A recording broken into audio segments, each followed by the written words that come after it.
একজনের উদাহরণ দিচ্ছি, তার দিয়ে হাজারটার উদাহরণ আপনারা পাবেন।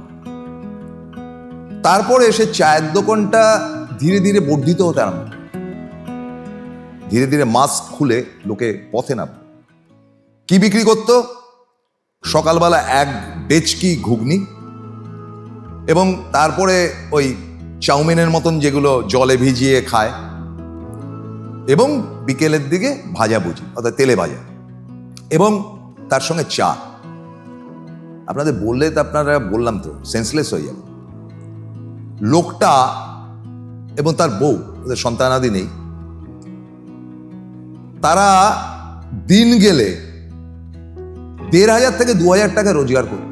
1,500 থেকে 2,000 টাকা মিনিমাম ফেলে ছুঁয়ে।